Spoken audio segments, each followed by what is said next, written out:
에베소서 5장 22절에서 25절, 6장 1절에서 4절까지 말씀입니다.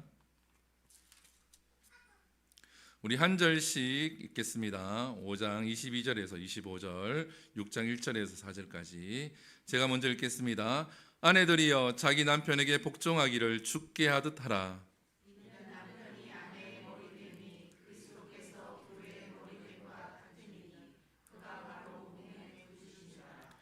그러므로 교회가 그리스도에게 하듯 아내들도 범사에 자기 남편에게 복종할지니라.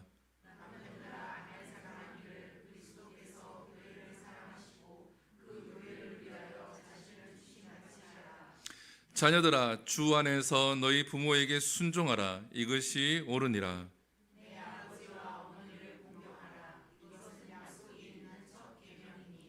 이로써 내가 잘되고 땅에서 장수하리라. 또 아비들아 너희 자녀를 노엽게 하지 말고 오직 주의 교훈과 훈계로 양육하라. 아멘. 할렐루야. 우리 옆 사람 앞뒤로 인사합니다. 사랑하고 축복합니다. 만나서 반갑습니다. 네, 우리 한 번 더 인사합니다. 행복한 가정이 됩시다. 인사하겠습니다. 행복한 가정이 됩시다. 행복한 가정이 되세요. 네, 오늘은 행복한 가정이라는 제목과 그리고 주제를 가지고 에베소서 말씀을 통하여서 우리가 함께 은혜를 나눌까 합니다. 여러분은 가정들 행복하십니까?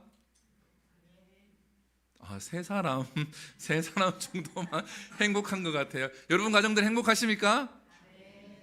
네, 행복하기를 제가 축복합니다.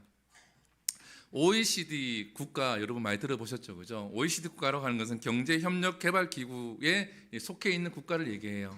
이 OECD 국가가 38개가 지금 가입이 되어져 있어요.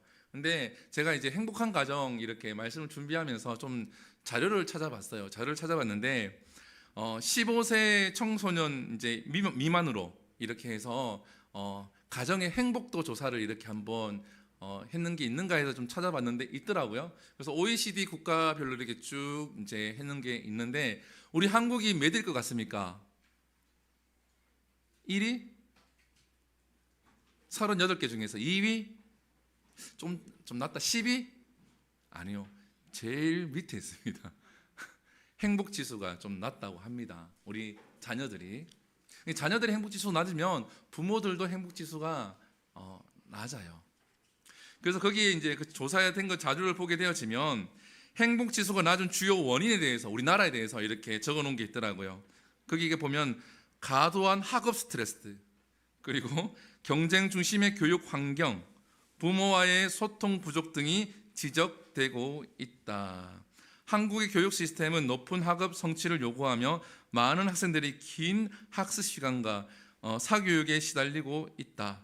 또한 부모의 장시간 근무로 인해서 자녀와의 정서적 교류가 부족한 점도 아동 행복감에 부정적인 영향을 미치고 있다. 여기 조사한 거는 긴 학업 그리고 사교육을 이제 예를 들고 있죠. 그 중에서 이제 행복 지수가 높은 네덜란드의 예를 잡아서 이제 적어놨더라고요. 행복 지수가 높은 이유에 대해서 균형 잡힌 교육 시스템과 가족 중심의 사회 문화를 갖추고 있다. 학업과 여가의 균형 그리고 가족과 긴밀한 관계가 중요한 원인이다라고 적어놨더라고요. 자, 비슷합니다. 학업이라고 하는 것은 해야 돼요. 공부라고 하는 것은 당연히 해야 되는 겁니다. 근데 네덜란드 예를 들면 거기에 있는 아이들과 우리나라 아이들의 행복지수 차이가 좀 갭이 크다고 합니다. 여러분, 행복한 가정 어떻게 하면 우리가 이룰 수가 있고 어떻게 하면 행복한 가정을 만들어 갈 수가 있을까요? 제가 고민을 조금 하다가 이 본문을 택하게 되어졌는데 여러분들 자동차 우리나라에서 제일 잘 만드는 회사가 어딜까요? 현대 맞나요? 현대, 기아, 쌍용 많이 있죠, 그죠? 자동차를 만드는 회사는 자동차에 대해서 가장 잘 알겠죠, 그죠? 우리나라에서 가장 유명한 핸드폰 어디죠? 삼성 핸드폰이잖아요, 그죠? 갤럭시 핸드폰이 가장 유명하고 세계적으로 가장 많이 쓰는 핸드폰 어딜까요? 아이폰을 많이 쓴다고 합니다. 그 아이폰을 만든 사람이 누굴까요? 스티븐 잡슨이죠, 그죠? 이 사람은 이제 죽었는데 이와 같이 자동차를 만드는 회사는 자동차에 대해서 가장 잘 압니다. 그리고 핸드폰을 만드는 회사는 핸드폰에 대해서 가장 잘 압니다. 그리고 어떠한 물건을 개발한 사람은 그 물건에 대해서 가장 잘 알죠. 그러면 우리가 한번 생각해 볼 필요가 있습니다. 이 가정이라고 하는 것은 누가 만들었을까? 이 가정, 우리가 있는 가정은 누가 만들었을까요? 하나님이 만드셨다라는 겁니다. 하나님이 가정을 만드셨는데 그러면 이 가정에 대해서 가장 잘 아는 분은 누굴까요? 하나님이죠, 그죠? 하나님입니다. 자, 여기서 또 한번 생각해봐야 합니다. 우리가 자동차가 고장나거나 핸드폰이 고장나거나 뭐 기구가 고장나면 가장 잘 고치는 회사는 어딜까요? 그 만든 회사가 가장 잘 고치겠죠, 그죠? 고장나면 그래서 거기에 전화해서 AS를 부탁하거나 사람을 불러서 고치죠, 그죠? 그러면 우리 가정을, 행복한 가정을 만들기 위해서 누구한테 물어보면 될까요? 맞습니다. 잘하시네요. 하나님께 물어봐야 한다는 겁니다. 아멘이십니까? 그 하나님께 물어봐야 되는 그 말씀이 어디에 있냐 그러면 이 성경에 기록이 되어 있는 줄 믿습니다. 그러면 여기서 한 가지 더, 하나님은 왜 가정을 만드셨을까요? 가정을 만든 이유, 묵상하다가 가정을 왜 만들었을까요? 하나님이 그걸 우리가 알아야지 행복한 가정이 되어지고 그 행복한 가정을 이루기 위해서 조금 더 몸부림치고 애를 쓸 수가 있을 것 같아요. 왜 하나님이 가정을 만드셨을까요? 하나님이 가정을 만드신 이유는 바로 천국의 기쁨을 가정에서 누릴 수 있도록 하나님이 가정을 만드신 줄 믿습니다. 가정을 만드신 이유는 하나님이 우리에게 은혜 주시고 기쁨을 누리고 천국의 그것을 맛볼 수 있도록 가정을 만들어 주신 거예요. 그런데 어떠한 사람은 이렇게 얘기하죠. 가끔 TV를 보면 이혼 숙녀라든지 뭐 이혼에 가는 프로그램 이렇게 지나가서 이렇게 보면은 뭐라 얘기합니까? 가정이 뭐 같다고요? 말하지 않았는데 잘하시네요. 그래서 지옥 같다 얘기하죠. 천국을 경험해야 되는데 가정에서 지옥을 경험한다라는 겁니다. 그래서 제가 제 가정의 달 됐다고 특별하게 가정의 설교를 하거나 그런 적이 잘 없거든요. 그런데 이번에는 말씀을 묵상하다가 좀 함께 나누어 봐야 되겠다. 제가 또 뭐 가정 예배 순서지를 준비하고 있다 보니까 이런 생각이 많이 들었습니다. 가정에서 우리가 천국을 경험해야 되는데 지옥을 경험하고 있다. 그러면 성경에서 하나님께서 가정에 대해서 가장 잘 알고 있는데 성경에서는 어떻게 행복한 가정을 이룰 수 있는지에 대해서 말하고 있을까? 에베소서 말씀을 통해서 우리가 좀 나눠볼까 합니다. 먼저 우리가 읽었던 에베소서 5장으로 가게 되어지면 우리 아내들이요 어떻게 하라고 했죠? 남편에게 어떻게 해라? 복종하기를 어떻게? 죽게 하듯 하라. 여러분 남편에게 복종하기를 죽게 하듯 하고 계십니까? 아멘. 한 분, 우리 한 분 외에는 없습니까? 네. 자, 그리고 이제 23절은 이제 남편이 아내의 머리가 되어지고 그리스도께서 교회의 머리 된 것 같으니 그가 바로 몸의 구주시라. 그리고 24절 가보겠습니다. 그러므로 교회가 그리스도께 하듯 아내들도 범사에 자기 남편에게 복종하라. 계속 그 얘기하죠. 그리고 25절에 보면 남편들아 아내 사랑의 길을 어떻게 하라고요? 그리스도께서 교회를 사랑하시고 그 교회를 위하여 어떻게? 자신을 주신 것 같이 하라. 즉 자기의 몸을 피 흘리면서 십자가에서 죽은 것 같이 교회를 사랑한 것 같이 내 아내를 사랑하라라는 겁니다. 우리 남편한테는 질문합니다. 그렇게 아내를 사랑하십니까? 큰일 났다. 오늘 집에 가서 남편들 딱 얘기가 나와야 되는데 그렇게 사랑하십니까? 큰일 났다 진짜. 이거 큰일 났네요. 안 부르면 안 되겠다. 이렇게 과거에 제가 한번 예화를 든 적이 있죠. 수련회 가서 중고등부 수련회 가서 이제 아이들이 있고 부모들이 뒤에 앉아 있어서 이렇게 부부끼리 앉아 있길래 서로 사랑하십니까? 사랑한대요. 그래서 제가 질문했거든요. 아내가 물에 빠졌는데 목숨 걸고 들어가서 아내를 구하시겠습니까? 그러니까 다들 남편들이 삐죽삐죽하더라고요. 반대로 이제 아내한테 물어봤죠. 남편을 위해서 그렇게 목숨을 버려서 구할 수 있습니까? 그랬더니 아내는 또 삐죽삐죽해요. 근데 자식이 물에 빠지면 그렇게 하시겠습니까? 그러니까 다 자식을 위해서는 그렇게 하겠다고 이야기를 하더라고요. 그래서 그때도 괜히 물어봤나 이 생각이 들었는데 오늘도 약간 그런 생각이 들긴 하네요. 제가 왜 이것을 물어보냐 그러면 행복한 가정이 되기 위해서는 부부가 서로 존중할 수 있어야 한다라는 겁니다. 아멘이십니까? 부부가 존중해야 돼요. 서로 사랑해서 결혼했는데 이 사랑이라는 개념도 우리가 다시 한번 오늘 이 시간에 짧은 시간이지만 함께 나누려고 그래요. 그러기 전에 창세기 2장 24절 말씀 우리 같이 한번 보겠습니다. 시작. 이러므로 남자가 부모를 떠나 그의 아내와 합하여 둘이 한 몸을 이룰지로다. 가정이라고 하는 것은 부모를 떠나서 한 가정, 이제 아내를 만나서 아내는 남편을 만나서 한 가정을 이루죠. 여기에는 사랑이라는 것이 포함이 되어져야 합니다. 그러면 여러분들에게 좀 질문을 하고 싶은 게 또 있어요. 남편을 사랑하고 아내를 사랑하는 것이 무엇입니까? 우리는 이렇게 이야기를 합니다. 내가 당신을 사랑해. 당신을 사랑하는데 우리 가정에서 이것 좀 해주고 이것 좀 해줘, 이것 좀 해줘. 내가 당신을 얼마나 사랑하는데 당신은 왜 이걸 안 해줘? 라고 얘기를 하죠. 그렇게 얘기합니다. 아니, 퇴근하고 와서 좀 힘들지만 음식물 쓰레기 좀 버려주고 설거지 좀 해주고 육아도 좀 도와주고 이걸 날 사랑하니까 이걸 좀 해줘 라고 얘기하죠. 남편들은 뭐라 얘기합니까? 아니, 날 사랑하면은 날 좀 쉬게 좀 해줘. 내가 일하고 왔는데 좀 쉬어야 될 거 아니야. 내가 좋아하는 게임도 좀 하게 해주고 내가 좋아하는 골프도 좀 치게 해주고 내가 좋아하는 축구도 좀 해주고 좀 해줘야 될 거 아니야. 이렇게 이야기를 한다는 겁니다. 여러분, 사랑한다고 말하면서 뭘 얘기합니까? 내가 원하는 것을 요구를 하는 거죠. 난 당신을 사랑해. 당신 나 사랑하잖아. 그러니까 나를 위해서 이걸 좀 해달라라고 이야기를 한다라는 거예요. 여러분, 사랑이라고 하는 것은 감정이 맞습니다. 근데 이 감정을 넘어서서 사랑하게 되어지면 존중해야 돼요.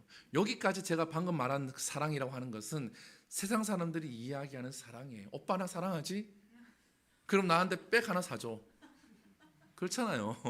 나 사랑하지? 그럼 맛있는 거 저거 사줘. 이렇게 되어지. 나 사랑하니까 이거 해달라는 거예요. 다 세상 사람들이 이야기하는 건 그거예요.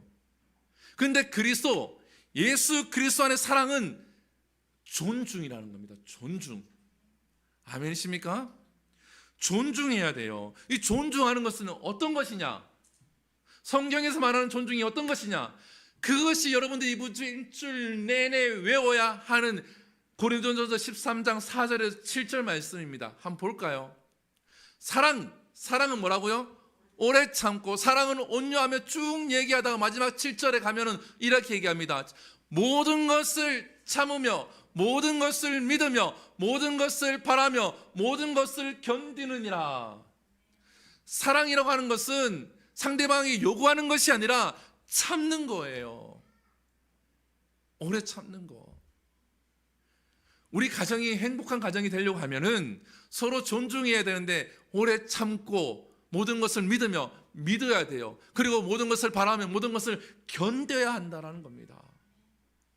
이게 성경에서 말하는 사랑이고 성경에서 말하는 부부 사랑이고 부부가 존중하는 방법이에요. 근데 우리는 어떻습니까? 이것을 가마득하게 잊고 살아가요. 가마득하게. 그래서 어떻습니까? 하나님의 사랑을 생각해 보면 돼요. 하나님이 여러분 사랑하십니까? 하나님이 저를 사랑하실까요? 하나님이 저를 사랑하신다고 확신할 수 있어요. 왜? 하나님은 김규대 목사를 사랑하시는데 어떻게 사랑하느냐? 오래 참음으로 사랑하신다라는 겁니다. 하나님이 참지 않으면 저는 김규대 목사는 이미 팔 다리가 잘려서 어떻게 됐을지도 몰라요. 하나님이 사랑하시니까 오래 참고 내일이면 또 변하겠지. 내일이면 이만큼 성장하겠지. 내일이면 나의 사랑을 깨닫겠지. 내일이면 이 하나님 아버지 내 마음을 조금이라도 이해해 주겠지라고 하면서 하나님이 오래 참음으로 기다려주고 계신다라는 겁니다. 이게 성경에서 말하는 사랑이에요. 부부끼리는 이게 있어야 돼요. 자녀 사이와 부부 사이도 이게 있어야 되는 거예요.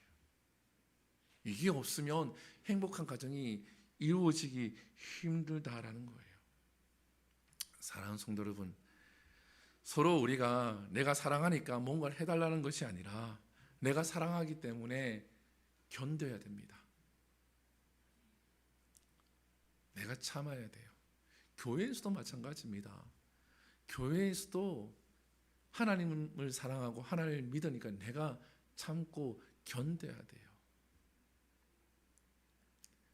이게 하나님이 우리 그리스도인들에게 주신 사랑이고 부부간에 존중하는 방법이에요. 그리고 두 번째, 행복한 가정이 되기 위해서는 어떻게 해야 되는가? 오늘 본문 6장으로 가게 되어지면 4절에 보게 되어지면 너희 자녀를 어떻게 하지 말라고요? 노엽게 하지 말라. 즉 자녀를 화나게 만들지 말라라는 겁니다. 여러분 자녀들을 화나게 만든 적 있으시죠? 있으시죠? 성경에서는 자녀를 화나게 만들지 말라라고 이야기합니다. 여러분 자녀들이 왜 화가 날까요? 여러분 어렸을 때 생각해 보십시오. 내가 엄마 아빠한테 사춘기 때 왜 화내고 왜 그랬을까요? 그냥 기분 나빠서 사춘기여서 그냥 화내고 싶어서 화냈을까요? 여러분들이 어렸을 때 왜 엄마 아빠의 그게 싫어서 왜 화를 냈을까요? 저는 생각해 봤어요. 저는 사춘기가 그렇게 길지 않았거든요. 워낙 착해갖고. 농담이고 사춘기가 그렇게 길지 않았던 것 같은데, 근데 저도 사춘기가 있었겠죠. 어떨 때 가장 싫었냐 그러면 저의 그 자율성이 침해받았을 때. 분명히 나는 내일 내 방을 치울 거야. 근데 공감하시죠? 오늘 엄마는 치우래. 이 지저분하니까 오늘 치우라는 거. 나는 내일 분명히 치울 계획을 가지고 있어. 근데 엄마는 지금 치우라고 하는 거죠. 아니 나는 지금 6시 반에 집에 들어갈 거야. 근데 6시쯤 제가 전화해서 지금 당장 들어오래. 아니 난 6시 반에 들어간다니까 엄마. 근데 엄마는 지금 당장 들어오래. 엄마 내가 조금 쉬었다 공부할 거야. 아니 지금 공부해야지. 쉬었다고 언제 공부해? 너 이따가 또 잘 거잖아. 게임 할 거잖아. 여러분 이럴 때 자녀들이 화가 나요. 이럴 때 자녀가 화가 난다는 겁니다. 하나님은 어떤가요? 우리에게 어떻게 하십니까?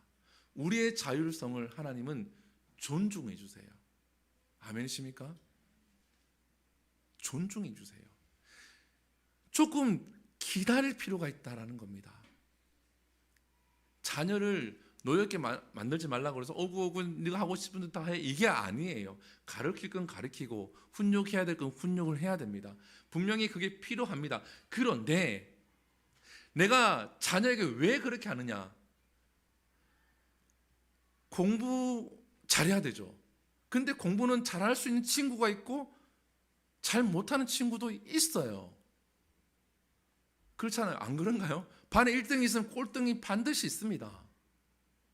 수학 잘하는 친구가 있으면 수학 못하는 친구 반드시 있어요. 영어 잘하는 친구가 있으면 영어 못하는 친구가 반드시, 모든 걸 잘하는 친구도 있지만 모든 걸 못하는 친구도 있는 거예요. 그런데 우리는 어떻습니까?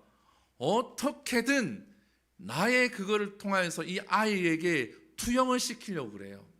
그러면 자녀는 화가 나고 힘들어요.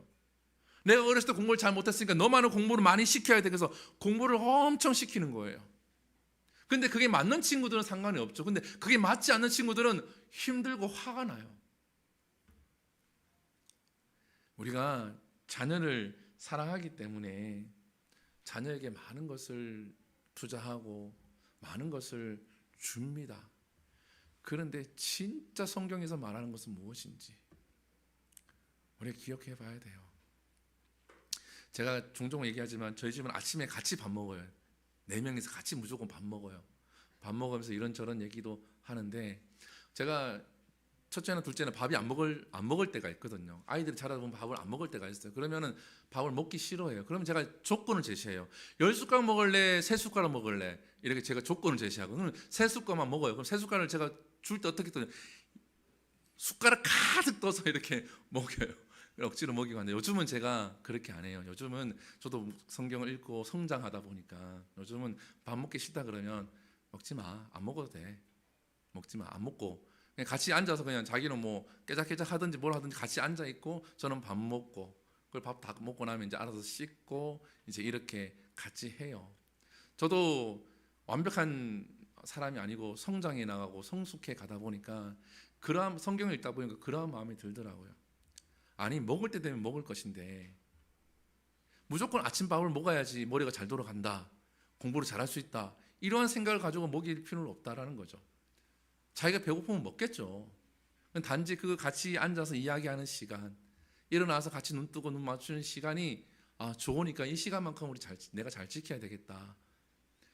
사랑하는 성도 여러분, 자녀를 위해서 우리가 해야 될 게 있다. 그러면 바로 그것은 기다려주고 배려해 주는 것이 우리 부모가 해야 될 건 줄 믿습니다. 그리고 행복한 가정이 되기 위해서는 자녀는 어떻게 해야 되는가? 오늘 본문에 보게 되어지면 기록이 되어져 있죠. 오늘 본문 1절에 자녀들아 주 안에서 너희 부모에게 순종하라. 그리고 밑에 보게 되면 내 아버지와 어머니를 공경하라. 순종하고 공경하라라고 되어져 있죠. 여러분, 공경한다라는 건 뭘까요? 공경한다. 성경에서 공경한다라고 하는 것은 바로 예배한다는 말과 같은 거예요. 하나님을 예배한다라고 하는 것은 하나님을 내가 경외한다라는 겁니다. 부모를 공경한다고 하는 것은 내가 부모의 말씀에 무조건적으로 순종한다라는 표현이 들어가 있는 거예요. 행복한 가정이 되기 위해서는 우리가 부모와 올바른 관계를 유지하기 위해서는 부모의 말에 주 안에서 순종하고 복종할 때에 그 가정이 행복해지는 줄 믿습니다. 부모의 말을 들으면은 내가 아무리 지식이 뛰어나고 경험이 많고 이제 내가 다 컸어도 그 말을 듣고 이해할 수 있어야 된다는 거예요. 아니 엄마 그거 아니고 그렇게 하면 안 되고가 아니라 이해하며 순종하며 들어갈 수 있어야 한다라는 거예요. 나이가 들면은 충명기가 없어지기도 하죠. 그렇다고 할지라도 부모가 얘기하면은 이해할 수 있어야 되는 거예요. 저도 부모이지만 자녀이기도 하죠. 부모가 하면 이해해야 돼요. 어머니랑 통화하면 어머니 늘 얘기해요. 목사는 기도하고 말씀 전하는 거. 기도 많이 해라. 기도 많이 해라. 예. 근데 듣고 보면 그게 다예요. 어제도 대구에서 개척한 이제 되게 젊은 목사예요. 젊은 목사가 전화 와서 이것저것 많이 묻더라고요. 많이 물어서 이제 행정적으로도 그렇고 이제 모르는 게 있어 이제 많이 가르쳐 주기도 하고 했는 시간을 잠깐 가졌는데 그러면서 저한테 이제 또 질문을 하더라고요. 그래서 제가 나는 내가 계획했던 대로 그게 뭐 나쁘다 이런 뜻이 아니라 한 게 없고 하나님이 다 하시더라. 내가 뭘 할 수 있겠냐. 나는 오로지 예배를 준비하고 예배만을 내가 잘 드리기 위해서 애를 썼고 할 수 있는 그것밖에 없기 때문에 그걸 기도하고 그리고 이제 한 발 한 발 뭔가를 하려고 이제서야 하고 있다. 5년 6년 동안 오로지 그것밖에 없었다. 뭐 할 수 있겠냐 내가. 너도 마찬가지다. 오 목사인데 오 목사 당신도 마찬가지다. 기도해라. 사랑하는 성도 여러분, 우리가 자녀로서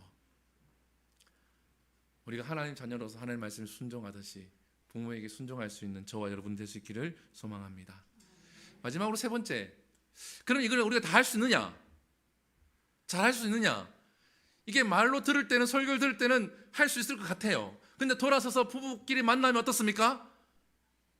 예, 말부터 나오잖아요. 따다다다다, 그죠? 따다다다다. 자녀한테도 먼저 생각하기 전에 먼저 이게 자연스럽게 자동으로 딱 모든 게 열리잖아요. 왜 그럴까요? 제가 고민해 봤는데 우리에게 뭐가 있기 때문에?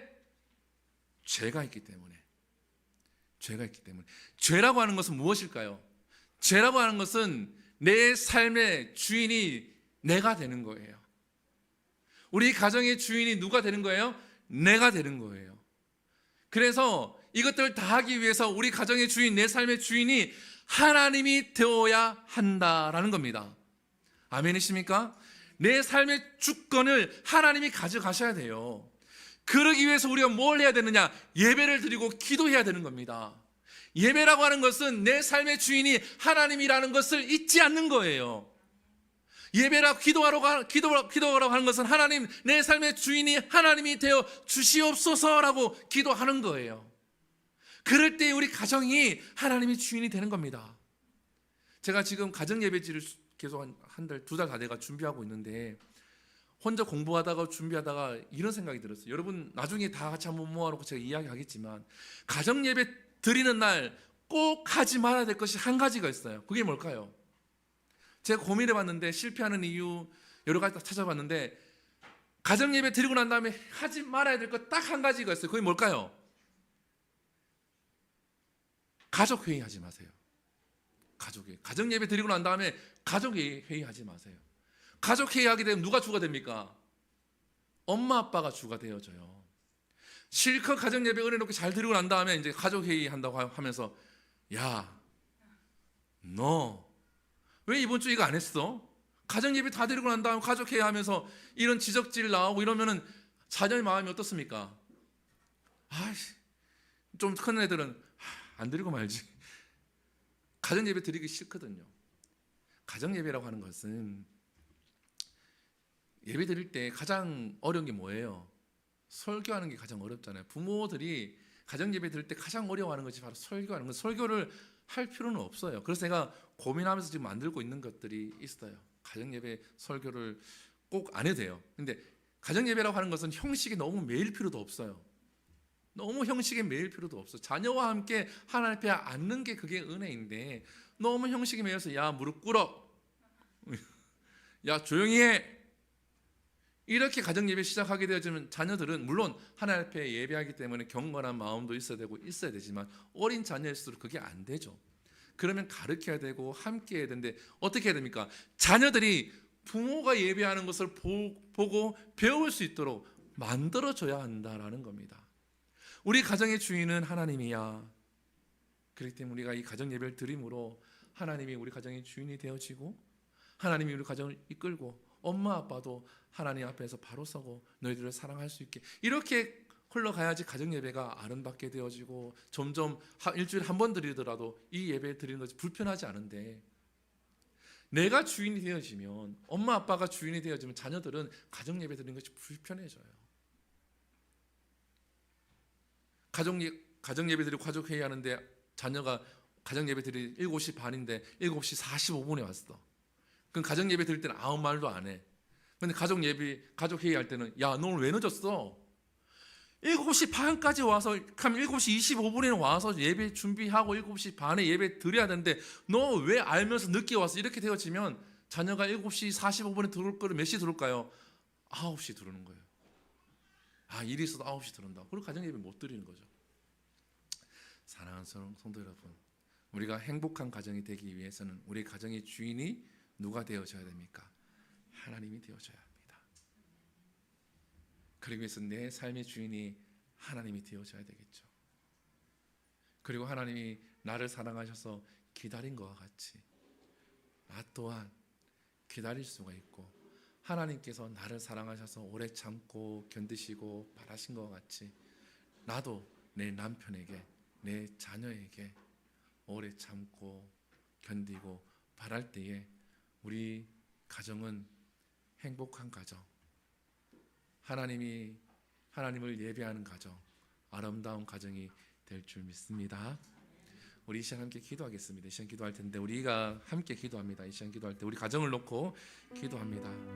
하나님, 부부가 서로 사랑하고 존중할 수 있는 가정이 되게 해달라고 기도하시고 나아가서 자녀를 내가 사랑하는데 오래 참고 기다리고 존중하고 그 자율성을 인정해 줄 수 있는 우리 가정이 될 수 있게 해달라고 나아가서 나 또한 자녀인데 부모에게 순종할 수 있는 가정이 될 수 있도록 내 힘으로 안 되니 하나님 내 삶의 주권자가 되어주시고 내 삶의 주인이 되어주시고 우리 가정의 주인이 되어주셔서 우리 가정이 하나님이 보시기에 이 땅에서 누릴 수 없는 그 큰 기쁨과 행복을 누릴 수 있는 가정이 될 수 있게 달라고 우리 이 시간 함께 하나님 앞에 기도하며 나갑니다. 기도합니다.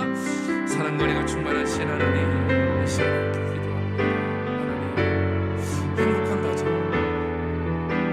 하나님을 믿기에 가정이 행복해져야 하는데 하나님 믿는데 행복함이 없습니다. 하나님, 불평과 짜증과 하나님 요구사항만 혹시 많지는 않습니까? 하나님, 내가 사랑하기 때문에 요구하는 것이 아니라 사랑하기 때문에 참게 하여 주시옵소서. 사랑하기 때문에 견디게 하여 주시옵소서. 하나님, 서로 존중하게 하여 주시옵소서. 하나님을 경외하듯이 내가 부모를 사랑하고 존중할 수 있게 하여 주시옵소서. 하나님, 자녀를 사랑하기 때문에 하나님 모든 것을 내 맘대로 하는 것이 아니라 하나님, 하나님께서 우리 자녀를 이끄시고 하나님께서 내 자녀를 손을 잡으시고 하나님께서 이끄시는 그러한 삶을 살아갈 수 있도록 부모로서 기도할 수 있게 하여 주시옵소서. 우리 가정이 그러한 가정이 되게 하여 주시옵소서.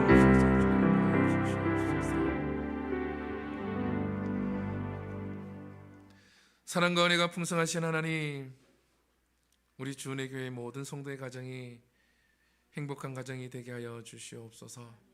가정 안에 부부와 자녀들 사이에 서로 존중함이 있게 하여 주시옵소서. 사랑하기 때문에 요구하는 것이 아니라 사랑하기 때문에 하나님 오래 참고 견디고 바라고 믿을 수 있는 우리 성도들의 가정이 되게 하여 주시옵소서. 하나님, 자녀를 양육하고 훈육할 때에 하나님이 지혜를 더해 주시옵소서. 내 자녀 하나님께서 이끄시고 하나님께서 함께 하시고 하나님이 예비하신 그 길을 걸어갈 수 있는 자녀로 하나님이 인도해 달라는 그 믿음을 가질 수 있게 하여 주시옵시고, 또한 내가 자녀로서 부모를 공경할 수 있게 하여 주시옵소서. 부모의 말을 들었을 때 이해하면서 순종하고 부모를 사랑하고 공경하는 가정이 되게 하시고, 또한 내 삶의 주인이 하나님이 되게 하여 주시옵소서. 내 힘과 내 능력으로는 하루도 그렇게 살아갈 수가 없습니다. 그러나 예수님이, 하나님이 내 삶의 주인이 되어지고 내 마음의 주인이 되어질 때에 순간순간마다 힘을 더하시고 지혜 더하시고 능력을 더하셔서 내 입술에서 축복의 말이 나가게 하시고 견디게 하시고, 하나님, 우리 가정에 하나님이 주인 되어서 이 모든 것이 이루어지게 하여 주시옵소서. 그래서 천국의 기쁨을 가정에서 맛볼 수 있게 하시고 누릴 수 있는 우리 모든 성도의 가정이 되게 하여 주시옵소서. 이 모든 것 살아계신